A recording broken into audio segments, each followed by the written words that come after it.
welcome to the Tai Chi Chuan podcast. My name is Isaac Kamens. This is a bi-weekly podcast where my friend Jess O'Brien and I discuss internal martial arts, Qigong, and meditation.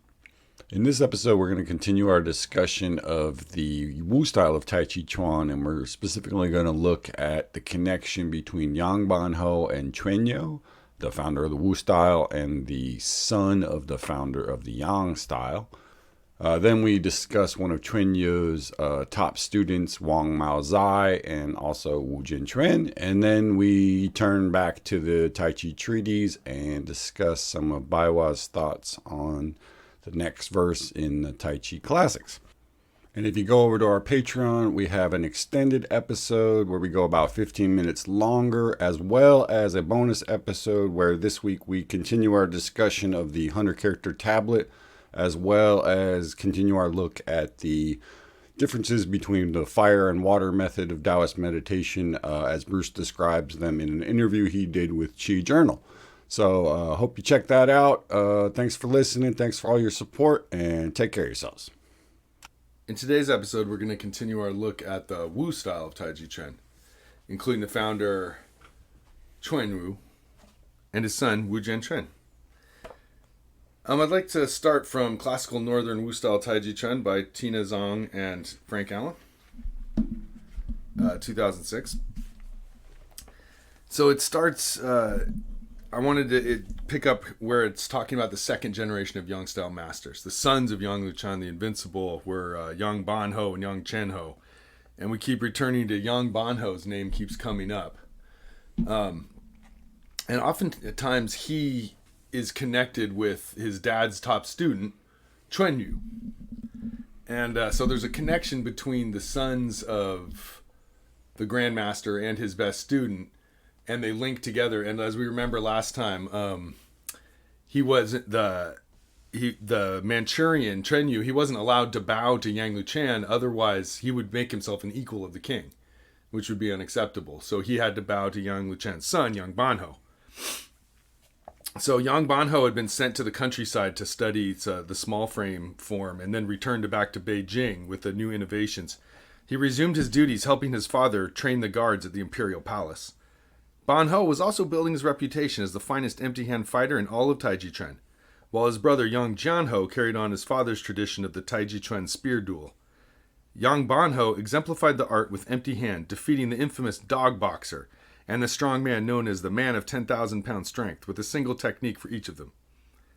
Later in his life, Yang Ban Huo also dispatched a young Shaolin boxer, making the young man sing like a swallow with his last breath.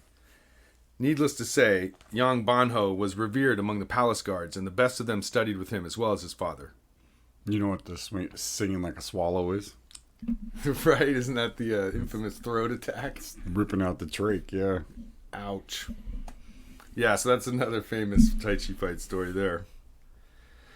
So the best of the students were a group. There was Wan Chun, who had mastered the yang or harder elements of Tai Chi, Ling Shan, who mastered the yin or softer elements of the art, and Chuan You, who mastered the transformational energy of Tai Chi Chuan, which allowed him to switch smoothly from yin to yang and practice what was considered the highest levels of the art.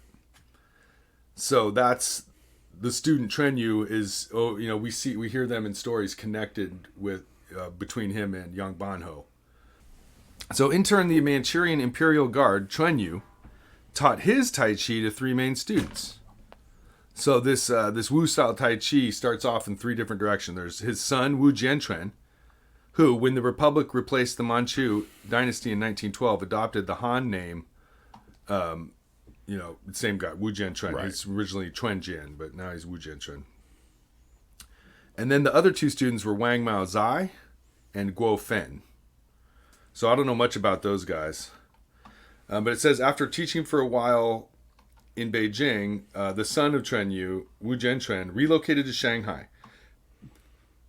where he founded a strong Wu-style Tai Chi Chuan school that still exists today.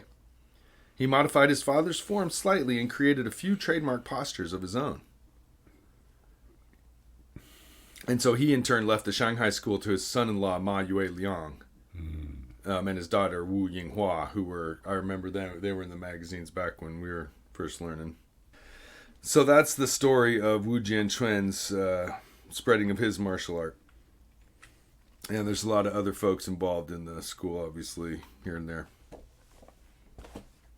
So we've been trying to figure out more about Chuan You and his son, Wu Jien Chuan, and trying to get perspectives of how did they teach, what did they teach, what was different. Like that piece just said that Wu Jien Chuan changed his father's form a little bit, but it didn't explain how.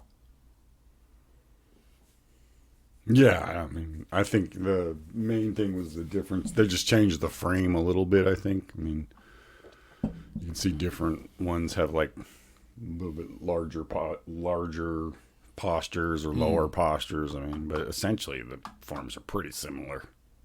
Yeah, I mean, you know, like people say their Yang style comes down from Yang Ban Huo, but how does that look any different from Yang Cheng Fu? It's not super clear. Like it's not consistent. Like a lot of different people claim it. I mean, again, I think a lot of that's people kind of trying to just differentiate themselves in different ways, and some of it's obviously based in some truth, but some of it's also just these innovations. Some are really useful, I'm sure. Your best guess on what might have happened, but it's hard to say.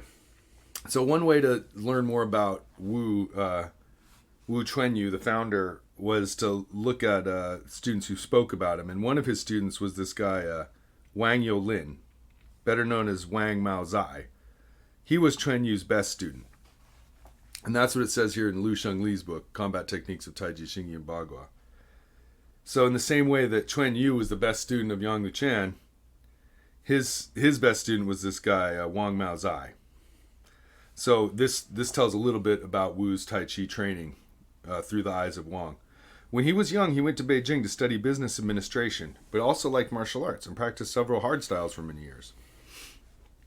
He often delivered building materials to the camp of the Emperor's security guard, where a variety of famous masters demonstrated and taught their skills. Whenever he was there, he watched the students practicing and found himself particularly drawn to Chuan Yu's Tai Chi Chuan style. So this guy, Wang Mao Zhai, was born in 1868. In Dong Yong Jing's book, he mentions him just briefly as a student of Ban Huo and Zhan Ho's. They taught several people outside the family, such as blank, blank, blank, blank, blank, Chuan You and Wang Mao Zhai. So. And it says here that he was Chuan Yu's best student. So, interesting. So when Wang Mao Zhai first met him, he asked Chuan Yu to be his teacher, but Chuan Yu reserved his answer until he had tested the strength of Wang's desire. He taught Wang only one position, called Golden Cock standing on one leg, and required Wang to study and practice only this position for 7 months. Damn. How you like that? It's a brutal posture. I mean, that's one of your favorites, right? Stand on one leg, so to speak. Wang complied with great dedication and without complaint, and Chuan Yu was duly impressed by Wang's persistence and commitment to practice. Chuan Yu recognized that Wang was deserving of detailed and intensive Tai Chi Chuan instruction. Wang was 32 years old when Chuan Yu accepted him as a student. So that would be when he was 32, that would be the year 1900. So that would be the year of the Boxer Rebellion. He accepted him as a student. So this is an early generation of Tai Chi here. So he practiced hard and achieved good Kung Fu, but he did not really understand Tai Chi Chuan, so his progress stalled. He needed one more step to advance. One day, on a visit to his hometown, he saw stonemasons working beside the road outside his village. He stopped and watched. At first, he thought only that it was interesting to see how they worked, but then he had a sudden insight and realized the deep relationship between the qualities of hard and soft. The stonemasons' hammers, for example, were heavy, and force was needed to wield them, but he also noted that the stonemasons were relaxed as they made their hammer strikes. At last, he began to grasp the essence of Tai Chi Chuan. And so, just to end the story of Wang Mao Zhai, at home he kept thinking and practicing and made great leaps in his understanding of Tai Chi Chuan. When he returned to Beijing a few days later, he surprised his friends with his newfound skill. At the age of 52, he was beating all challengers and had achieved the highest level of Tai Chi Chuan mastery. Right. And I like that idea of, like, you swing the hammers with a pretty loose action. Right. But when it makes that contact, you hit with a heavier surface. I like that as a metaphor for using Tai Chi properly. It's as loose as swinging a hammer. A strong guy swinging a hammer, his arm is very loose and relaxed and empty, you might say. But, yeah, I mean, it's that feeling of letting the quote unquote, letting the tool do the work, right? When you swing your arm, you don't need to add anything to it. If you can just swing it with your body, it's going to have plenty of momentum. but there needs to be a nice hard surface to do the hitting. mean, you don't want But the looseness of the arm carries it and just gives it that oomph. So in our quest to discover more about Wu Jien Chuan, we've been looking at a variety of books by other people, and we found a translation on Brennan's site from Wu Tunan's book from 1931 mentions his teacher, Wu Jien Chuan. And it's a pretty brief thing here. So he says, during Yang Luchan's early days in Beijing, he taught only 3 people.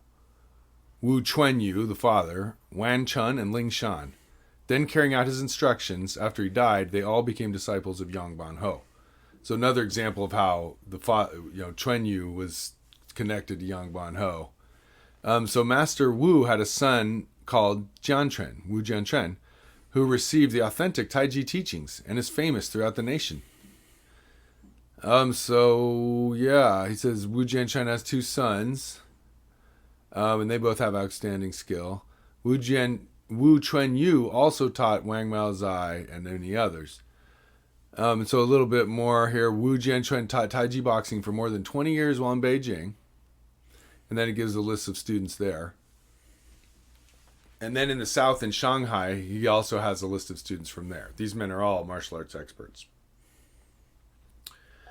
So there's just another mention of him. So it's clear that he had like 2 phases in his teaching. Wu Jien Chuan, he teaches for 20 years in Beijing. Then he ends up in Shanghai teaching. So that's the southern side of his teaching. And he also may end up in Hong Kong at a certain point. During the war, he was in Hong Kong, and that's where Liao Hongzhi studied with him.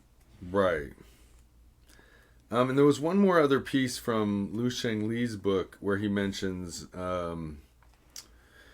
he sort of explains what happens. He says, in 1928, the president of the Shanghai Business Association invited the Tai Chi teacher Wang Mao Zhai, the other sort of top student, to teach Tai Chi in Shanghai. But Wang did not want to leave Beijing. He recommended his Kung Fu brother, Wu Jien Chuan, for the post. So that was the student of the father, Chuan You. But so he says, why don't you send my school brother, Wu Jien Chuan, for the post? So Wu set out for Shanghai, and once there, quickly became very famous throughout southern China. There was a frequently heard expression, South Wu and North Wang, reflecting the widespread view that the 2 most famous Tai Chi Chuan masters of the time were teaching simultaneously, Wu in the south and Wang in the north. Which is interesting because it's sort of portraying that Wu style was like the hot thing to do in the 1930s. Like saying those were the 2 top Tai Chi masters of the time, sort of outshining Yang Cheng Fu. Yeah, maybe. Which is interesting. It sounded like it was really popular. Like it seems like nowadays, at least here in the West, in the English-speaking world, Wu is seen as a smaller style, but it sounds like it could be, it's always had I think the Wu's always had fewer adherents, but I mean, that's just because it's... But at least for a time period in the 30s, it was red. It was like it might have been TikTok more. It might have been popular for a little bit. Right. It was hot in terms of sheer numbers. The influencers were big time. But so that's a little bit of the history of Wu Jien Chuan. It's clear he has a few different teaching periods, and how much his style differs from his father's. Like some were saying that the guy's Wang Mao Zhai's school was closer to Chuan Yu's way or whatever, but. Now we're back to the Tai Chi Chuan Treatise, and the next paragraph goes like this. If the opponent attacks upward, he will feel unattainable. If he attacks downward, he will feel as if he is facing an abyss because he will lose balance. If the opponent moves forward to attack, he will feel unable to approach. If I attack the opponent, there's nowhere for him to retreat. So here let's look at what how T.T. Liang explains it. So he says that... if he shoves you up and back, you should withdraw back and up by raising your body and hands. The higher he rises, the higher you follow, so it's impossible for him to reach you. If he presses you downward by squatting down, you also follow him, throwing yourself down and making him lose his balance. This is from the defensive point of view. When you go on offense, when your hands rise up, your opponent feels as if he's going to be thrown up into the sky. When you lower your body to push him downward, he feels he's going to be knocked down into the earth. So, basically... Yeah, I mean, basically, I think it's the idea that when they try to push on you, they don't get anything. So they just keep pushing. Right, so they just feel like it's unattainable, right? Like right. So you're always just a little bit out of reach, so they're kind of overextending. That's that slippery Tai Chi person. You can't quite, push them and push hands. What's the second half? Facing the abyss. Oh, right. So, then they can, and then when you attack them, that they can't get away from it, right? Right. So it's like they're feeling sort of the abyss. Well, I think the abyss thing is that feeling of just being enveloped by something, that like someone's pushing on you and it just feels like they're pushing on you from all sides and you're kind of stuck because you don't have anywhere to go. And that's that previous quote about having when your central equilibrium gets thrown off, you're kind of paralyzed for a second there. And that's right when the person pushes you with the Neijing. When Bruce talked about Yang Xiaozheng, he talks about the straitjacket thing, the magnetic hands, and then he puts his hands on him and you just feel kind of locked in place. Yeah. And I think that's kind of what he's talking about. Yeah, in Tui Shou, you'll get trapped like that, and you're slightly off balance. It's like as soon as you put your hands on the other person, they should feel like stuck, and not when they put their hands on you, you shouldn't feel stuck.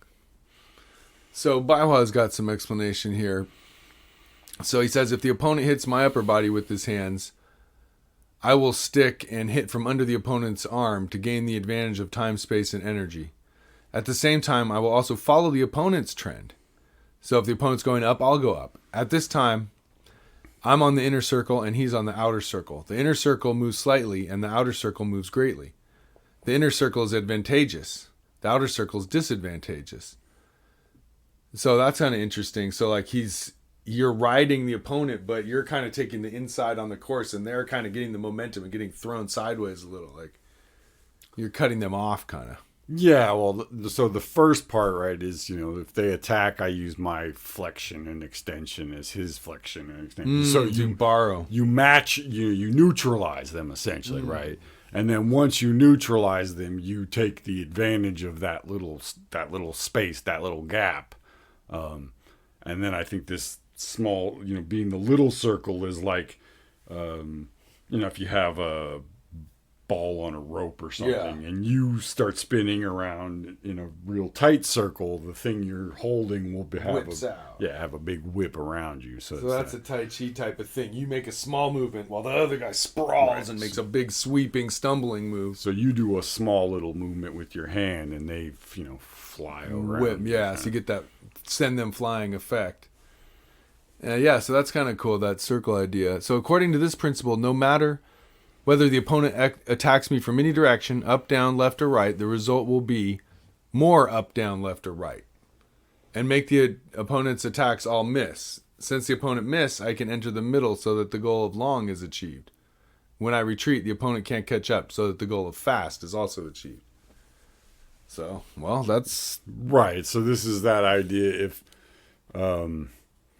as somebody attacks you yield to it, right? That neutralizes their force, and then there's a moment where you kind of can flip it around on them, right? So they're still going forward as you come back. To break the momentum a little bit. Right, and to close that gap, right? To get yourself closer to them. So now you can do the thing of being the little circle with the big circle, right? You have to be close enough to them so you can kind of move them. And, this is just the idea of some basic small circle stuff that, if I can get close to you and I can make a really small circle and connect it to my center line, it's really easy to move you, right? I don't have to use a lot of external momentum to do it. Right. So it's the whole idea of this is like you're a little bit ahead of the other person. In both directions. So it's like defensively and offensively. Right. So when they're attacking you, you're a little bit ahead of them to entice them in. And when they start to retreat, you're a little bit ahead of them. Yeah. So they can't ever get away from you. And it's you just disrupt their whole, momentum. Their whole plan gets disrupted. Yeah. It's interesting. Like Well, they always... The last couple have all been about that. About tilting or moving or shifting or unbalancing just a little bit to create space. The goal is to have it feel like they're always either, they feel like they're either being chased or being pushed, right? So they never get a feeling of being comfortable where they can just go, and like root themselves. Right. Because reset. Right as soon as they do anything, you're right there either in front of them or behind them and destabilizing their center, right? Yeah, there's a subtlety to it that Tai Chi thing of just the small movement creating the big results is the goal. It's not the easiest thing to do, but I mean, one of the things that I used to like to do in sparring was basically try to time it so that you would either push the person or pull the person right when they were trying to put their foot down, right? So every time they tried to like root themselves, you either hit them or yank them or push them. And so they can never really get, settled to do their technique. And just doing that a couple times gets somebody really kind of agitated, and then they get kind of flustered and don't know what to do. And then you can kind of take advantage of that. So it's that same sort of thing that like, if you can get your opponent to be really kind of, and not feel grounded, it makes your job a lot easier. So I think part of this is that, if you don't give them that thing to resist or, that sense of something to push on, they feel a little bit like, oh, what do I do? And then that creates an opportunity for you to kind of exploit their confusion. So let's move on to the next one. It says, even as small as a feather or a fly, I can immediately perceive the gene, force, and react to it properly. Make it difficult for the opponent to know my movements, but I know his very well. Yeah, so this is that idea of, if you're sensitive enough, you can tell what they're going to do, a millisecond before they do it, and they can't tell what you're going to do. Again, you're ahead of their... Your ability to perceive is stronger than theirs, so you can be slightly ahead of their attack, ideally. Yeah. And then on the other hand, it makes it difficult for the opponent to know your actions because you're the idea of the feather or the fly. So that's the same famous Tai Chi bird landing story. I was just going to say, this is sort of the idea of the grasping the sparrow's tail thing that, but it goes in both directions. It's not just yielding. It's also when you come back. Ban Huo explains it like this. To master the essentials of the above actions, we must strive for perfection. Use the dantian to balance and use the waist to control the movements of the whole body. The feather and the fly are used as metaphors for the fineness of balance. The more balanced you are, the more sensitive you will be, and the more you will be able to display your movements to the fullest. People who are relatively untrained in this area won't be able to know or predict your movements, but you'll know their situation well.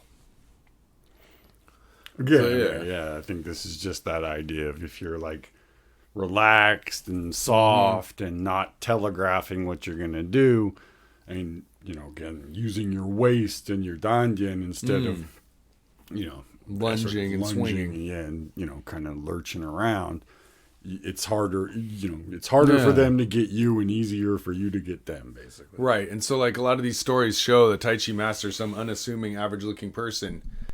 And again, because you're using balance and waist, you're using sensitivity such that a feather and a fly will affect your balance. You don't have, appearances can be deceiving, especially in the case of Tai Chi. The more balanced you are, the more sensitive you are. That like they just have to touch the fabric on your shirt, and that's enough for you to start moving. Like they don't even have to like actually contact you. You just need to like touch the hair on your arm. Right. That's enough. And that idea of staying slightly ahead, you'll be riding them like a surfer riding a wave somehow, kind of. Mm-hmm. Which is, you have to be pretty damn sensitive to do that. Sure, it's not easy, but, Yeah, and it'll help you, especially against, and, going up against relatively untrained people is definitely a positive. Yeah. Well, maybe more like he's saying, if people don't know about this, they won't know you. I mean, he says untrained in this area. Right, okay. So it's like, if someone doesn't understand this particular skill, you can fool them with Right, basically. If they do, you got to use a different one. They're not using subterfuge. I mean, a lot of this stuff does come down to subterfuge. The balancing and the tilting. and the inner and outer circle, Sure, I mean, the feather and the fly. It's very Tai Chi's whole philosophy basically is let the other person think you don't have anything, and then when they, commit to it, you take advantage of their, sort of their defenses being down, right. Like, I mean, ideally, it's pretty tricky stuff. So T.T. Liang has a little bit to say about that. He says, when you practice Tai Chi for a long period of time, your body becomes so sensitive and alert that as soon as you have the slightest contact with anything, you immediately feel it and sense how to respond to it. Even a weight as light as a feather you would not accept, but would try to neutralize. Your body is so light and nimble that even a fly cannot alight on it without setting it in motion. You can utilize the subtlety of your neutralizing energy to separate the legs of the fly and make it stumble as soon as it alights on your body. If you can do this, you have reached a high level of Tai Chi. right. So he's not even doing it with a bird; he's doing it with a fly. But and it tries to land on you, and you're like ahead of it. It's like can't make contact.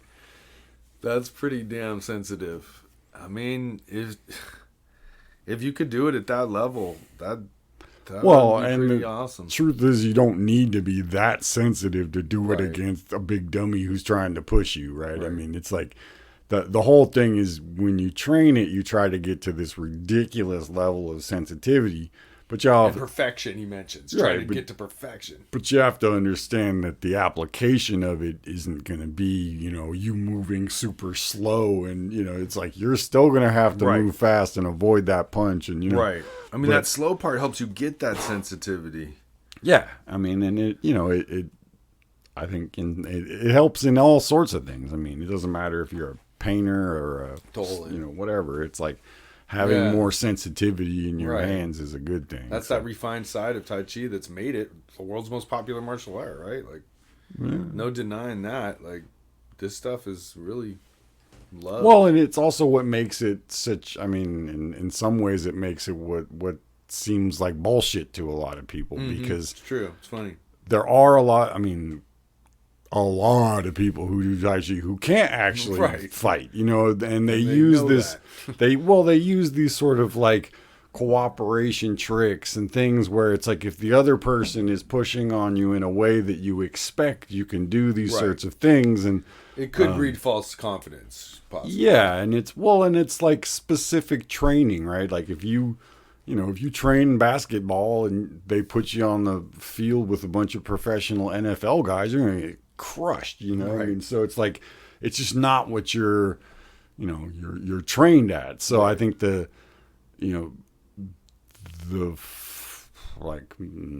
misconception is that just having this softness is enough, that the softness is a great thing to have. And if you get it, you can go much further than you could ever go with, being just hard. Yeah. But you need to be able to have structure and have all these other things too. So it's, don't think that just because you can feel a fly land on your hand that you're going to be able to apply that to, a 300-pound linebacker who's charging at you at 10 miles an hour. It's like, And that goes back to that stonemason thing of like the looseness is used at the right time. The hardness is used at the right time.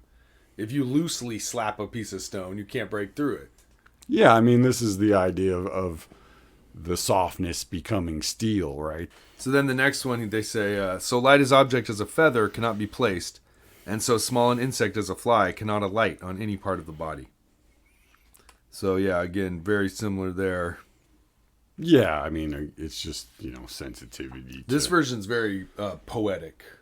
Ben Lowe made this one very bare bones and very just. I mean, I think most of the time when people translate these things, they're translating it on it. It's more about pretty language and flower imagery than it is like this is how you're actually going to use it on.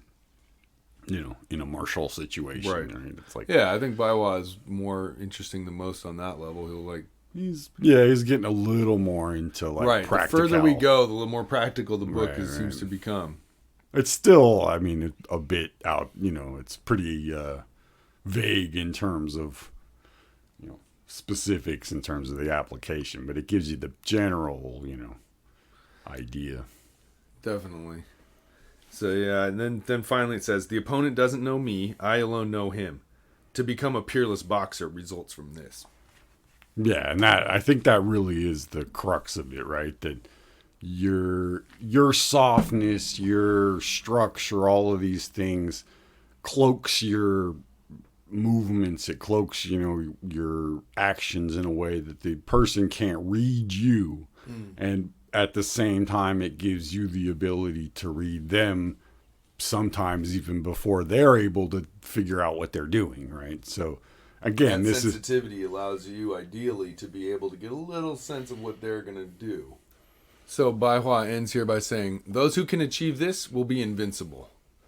Since there will always be someone better than you, it would be too exaggerated to say that a hero is invincible, but the above principles and requirements should be understood and mastered as the first step to becoming a master. right. So he's saying like don't he says like don't think this is going to make you invincible, because it's not. But it'll get, if you work toward it, you can get highly skilled at this, the end result is not the practice. And I think he's being very clear about it's the first step. It's not the last step. It's like getting this just means you're on your way to becoming a, proficient at Tai Chi. It doesn't mean you have attained the highest level yet. Truth. All right, man. Good talking to you. See ya. Hey folks, hope you enjoyed the episode. Just a quick reminder to check out the Patreon. We also have a interview we did recently with Marnix Wells. Marnix was Bruce's classmate, and I believe they were roommates for a time in Taiwan in the late 60s and early 70s. So he talks about their early training with Zhang Jiaodong, with Wang Shujing, and with the previously unnamed White Crane Master that Bruce talks about in The Power of Internal Martial Arts. So you definitely want to check that out. All right, thanks for listening. Take care of yourselves and be well.